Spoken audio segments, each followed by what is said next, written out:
Hola, quizás tú como yo has notado polarización en las redes sociales. Parece que siempre hay un tema del cual discutir. Últimamente en mis redes pareciera haberse agudizado la polarización alrededor de temas feministas. En mi opinión personal, la polarización no nos ayuda a mejorar los problemas. Por ello, espero lograr ser suficientemente empática. Decidí hacer este video con la esperanza de que algunas personas pudieran quizás asomarse a una lectura un poco distinta de las cosas. No sé suficiente sobre este tema. Para poder realizar el video, solicité ayuda de personas que me compartieron una gran cantidad de material que tienen a la mano. Es por ello que notarán que mucho de lo que voy a mostrar es relativo a México. Como en cada ocasión, voy a incluir las referencias citadas en la sección de la descripción de este video y seguramente, a pesar de mi mejor empeño, dejaré muchos cabos sueltos, le daré menor importancia a algún punto que quizás tú, que sabes más del tema que yo, consideres que debe explicarse con mayor profundidad, o quizás exprese un concepto de acuerdo a un autor que no es tu preferido y me quieras corregir. Los comentarios, las críticas constructivas, las adiciones de información, las correcciones, por supuesto que son bienvenidas. Si puedes acompañar tus comentarios con referencias, este será un ejercicio aún más interesante para todos. En este video intento dar una respuesta a algunos de los comentarios y preguntas que he visto en las redes. Las preguntas y comentarios que seleccioné son los siguientes. ¿Es que también los hombres mueren? ¿Por qué quieren que las muertes de las mujeres sean consideradas un tema aparte o especial? ¿Todos los homicidios a mujeres se clasifican entonces en la estadística como feminicidios? ¿El problema realmente está empeorando o están exagerando? ¿Solo pidiendo al Estado que actúe se pueden detener los feminicidios y la violencia a la mujer? ¿El feminismo o los feminismos qué quieren? ¿Desaparecer a los hombres? Concluiré este análisis con una frase que ya me parece hasta famosa en mis redes porque me aparece con mucha frecuencia. A mí el feminismo no me representa.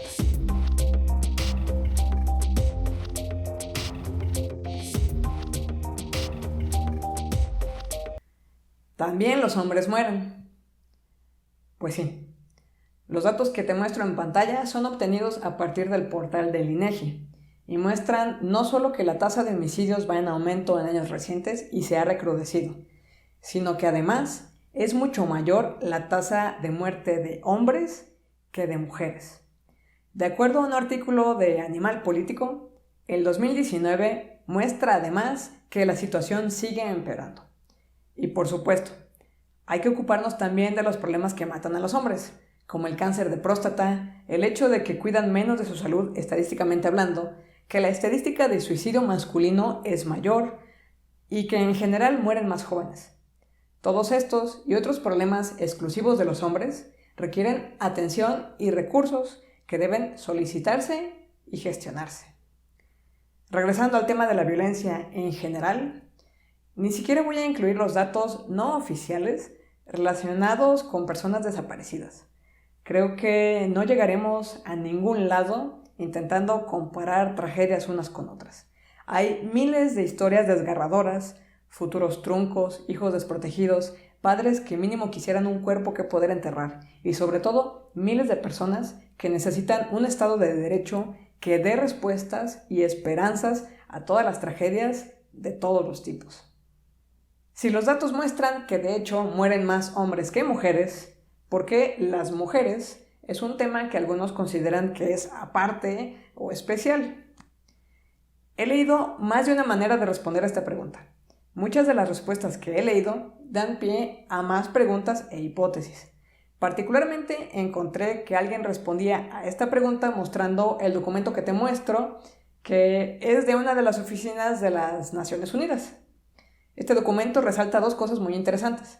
Por un lado, que en el caso de las mujeres, lo más frecuente es que el crimen sea realizado por un familiar. Por el otro, este resumen muestra la comparación de 6 países europeos y la hipótesis que se deriva de esta comparación es que si baja el índice de violencia general de la población, baja la mortandad en hombres, pero no baja de la misma manera la mortandad en mujeres.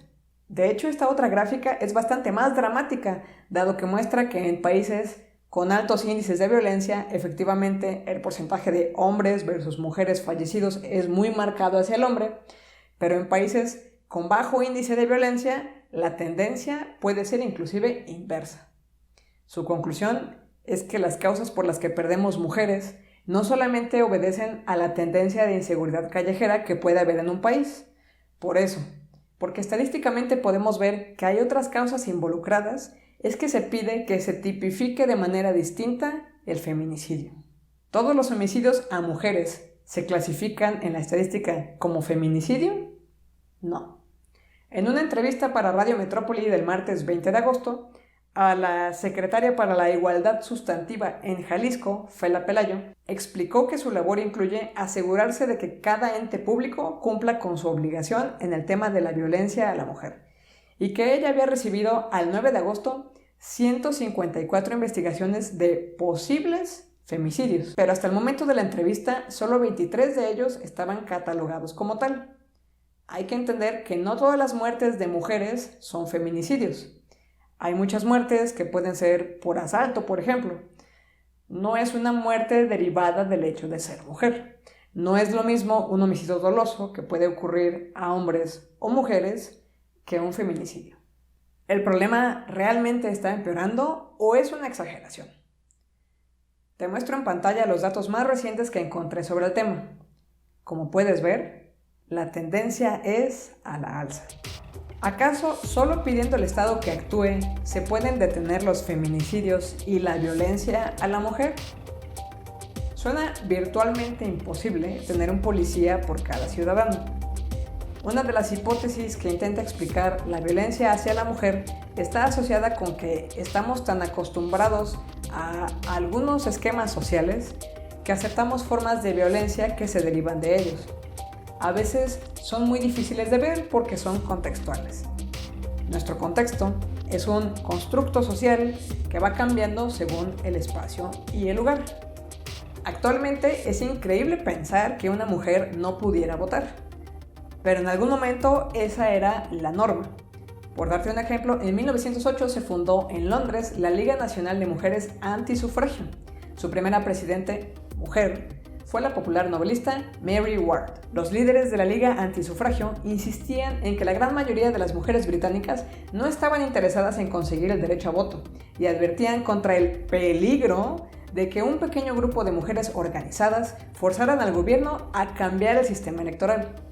De acuerdo a un periódico local, Lady Musgrave, presidente de la sección de East Grinstead de la Liga Antisufragio, en un mitin en 1911, afirmó estar completamente en contra de la extensión del derecho de voto a las mujeres, ya que pensaba no solo no traería ningún bien a su sexo, sino que por el contrario haría mucho mal. No pongan sobre nosotras esta carga adicional. Las mujeres, en su opinión, no eran iguales a los hombres ni en resistencia, ni en energía nerviosa, e incluso en su conjunto, tampoco en inteligencia. De igual manera, en algún momento del tiempo, la gente estuvo convencida de que las mujeres no deberían estudiar. Este tipo de ideas, en distintos contextos, tienen distintas consecuencias. Hoy, sabemos que una enorme cantidad de mujeres fueron diagnosticadas erróneamente en salas de emergencia en todo el mundo y fueron enviadas a morir a su casa, cuando lo que sufrían era un paro cardíaco. Y no porque intencionalmente quien las atendió quisiera ignorarlas. El problema es que los síntomas en hombres y mujeres son diferentes, y el contexto en el cual se tipificaron los síntomas del paro cardíaco pensó únicamente en analizar hombres. También resulta que las mujeres sufren distintos efectos secundarios con distintos medicamentos, y muchos de estos se han identificado hasta que los medicamentos están disponibles en el mercado, porque en las pruebas de medicamentos no se consideró incluir mujeres.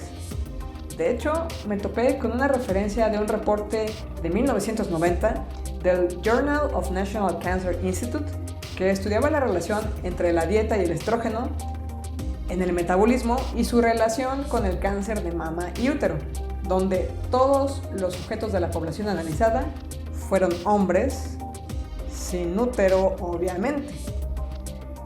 Más aún, Las ideas contextuales no es como que los hombres despierten un día mágicamente y su cabeza esté llena de estas ideas y va contra la mujer. Esta tabla que te muestro es de un artículo de la BBC sobre violencia doméstica en India, donde podemos ver los resultados de una encuesta en la que se preguntó a hombres y mujeres si la violencia contra la mujer era justificable en determinados escenarios. Las mujeres superaron a los varones en respuestas afirmativas en todas las categorías. Y en este contexto que te estoy explicando es que surgen desde el feminismo definiciones sobre micromachismos y se trata de explicar otras formas en las que se llega a tener violencia hacia la mujer, buscando que nuestra mentalidad como un conjunto, como sociedad, cambie. ¿Y el feminismo o los feminismos qué quieren? ¿Desaparecer a los hombres? Quizás hayas escuchado hablar no solo del feminismo, sino de oleadas de feminismo, cada una más o menos ubicada en una temporalidad. En 2010, la historiadora Linda Nicholson, analizando específicamente el contexto en Estados Unidos, explicaba que esta idea de las oleadas implica que hay un activismo general en este país que tiene picos y recesiones en el tiempo. Esto sugiere que el feminismo sería un juego más o menos unificado de ideas y agenda, pero en realidad la historia del feminismo es una historia de distintas ideas, inclusive en conflicto. Voy a intentar describir a grandes rasgos las ideas generales de cada ola, de nuevo en el contexto de Estados Unidos. Claramente el mundo es mucho más grande que eso y las fechas en otros lugares no necesariamente van a corresponder. De 1848 a 1920, la intención era lograr igualdad política para las mujeres. Además del voto, a lo largo de este tiempo se peleó por oportunidades en educación, empleo y el derecho a tener una propiedad. Inclusive, en 1916, Margaret Sanger abrió una clínica de control natal desafiando una ley de Nueva York que se anteponía a ello. En 1920 se logra obtener el voto para la mujer y parece que hay una relativa pausa hasta 1963. La segunda oleada se ubica más o menos desde 1963 hasta los 80s. En este año aparece el libro Feminine Mystique en 1963, con una venta de 3 millones de ejemplares. Esto le dio un gran alcance a las ideas de que las mujeres tenían derecho a no estar felices por estar relegadas en el hogar, con una idea central que era la igualdad social. Se argumentaba que los problemas individuales en temas como el sexo y relaciones, el acceso al aborto, el trabajo doméstico, eran en realidad sistémicos y por lo tanto políticos, y era fundamental para la búsqueda de la igualdad de la mujer que se discutieron. Este movimiento tuvo victorias legislativas y legales. The Equal Pay Act de 1963 en teoría abrió la brecha de salario entre géneros, aunque probablemente hayas escuchado hablar sobre la brecha salarial en nuestra actualidad, el techo de cristal y temas similares, insisto, en la práctica actual. Una serie de fallos de la Suprema Corte en las décadas de los 60s y 70s dieron a mujeres casadas y solteras el derecho a usar medidas de control de natalidad. La Ley Federal de los Estados Unidos concedió el derecho a igualdad educativa a las mujeres. Y en 1973, el fallo en la Corte en el caso Roe v. Wade garantizó a las mujeres libertad reproductiva. Repito, me estoy limitando a la historia en Estados Unidos. Distintos países y regiones en el mundo tienen historias distintas. En la actualidad, todavía hay millones de niñas en el mundo que serán obligadas a casarse siendo pequeñas. Y todavía hoy hay lugares donde la mujer no tiene acceso a la educación.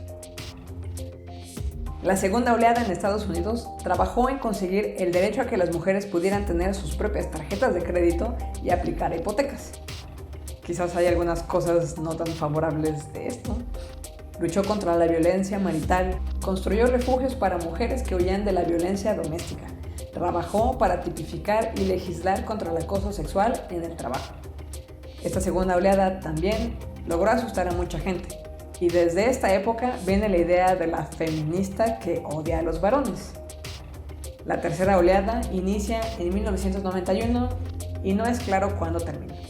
En este año, Anita Hill testificó ante el Comité Judicial del Senado que el candidato a la Suprema Corte, Clarence Thomas, la había acosado sexualmente en el trabajo. Thomas, aún así, llegó a la Suprema Corte, pero el testimonio de Hill encendió una avalancha de quejas de acoso sexual, no solamente contra Thomas, sino contra otros hombres y contra la decisión de permitir que Thomas llegara, a pesar de ello, a la Suprema Corte. Todo lo anterior llevó a la agenda pública la discusión de la sobrerepresentación de hombres en los roles de liderazgo nacional. Como una reacción a esto, 1992 fue apodado el Año de la Mujer después de que 24 de ellas obtuvieron escaños en la Cámara de Representantes y 3 más ganaron en el Senado. En este momento es cuando comienza a analizarse la distinción entre sexo y género y se comienza a hablar también de la defensa de los derechos trans. A muchas feministas de la tercera oleada les gustaba además verse femeninas. Mientras en la segunda oleada había una lucha por no tener que vestirse de cierta manera o maquillarse según un estereotipo y que no les dijeran girls, en la tercera oleada se busca empoderar este término. Inclusive aparece como lema punk del Riot Girl. La cuarta oleada se apoya mucho en redes sociales para organizarse y difundir sus ideas y son incluyentes de ideas trans y queer. Quizás lo más notorio de este movimiento es la organización en línea con la que se lincha mediáticamente a figuras de poder, quienes se dice que han actuado de manera impune contra las mujeres. Para estas alturas ya hay distintos tipos de feminismo. Anarcafeminismo, que combina el anarquismo y el feminismo socialista, el feminismo marxista, el feminismo radical, el cultural, el separatista, el antipornografía, el liberal, el negro, el postcolonial, el de tercer mundo, el multirracial, el estructural, el postmoderno, el ecologista, la corriente del lenguaje inclusivo, la teología feminista, el punk Riot Girl, el profeminismo, el antifeminismo, etc. Para mí, antes de leer sobre toda esta historia, el feminismo significaba libertad y autodeterminación. La libertad de tomar decisiones como poder estudiar, poder decidir cómo vestirme y todo por mera autodeterminación, no porque hay una regla que deba cumplir. Para mí significaba que hombres y mujeres deben tener los mismos derechos y oportunidades, que debe crearse la política económica e igualdad social de los sexos. Pero claramente hay posturas y expresiones muy diversas, inclusive dentro de los mismos feminismos puede que haya ideas que no sean totalmente compatibles unas con otras. Algunos estarán de acuerdo con la cuota de mujeres en cargos políticos, otros quizás no. Sin embargo, esta no es una razón o motivo como para ponerle apodos a un grupo o a otro. Simplemente es una invitación para que, más allá de sorprendernos, quizás tratar de leer y enterarnos un poco más de qué se trata. Finalmente, la última frase que comenté que iba a analizar: las feministas no me representan. Hoy muchas personas rechazan la etiqueta feminista porque se la asocia con una postura agresiva e inclusive de odio al hombre. Como ya mencionaba antes, feminismos hay muchos y posturas puede haber quizás tantas como personas. Mi sugerencia es evitar la generalización y por el contrario buscar el análisis.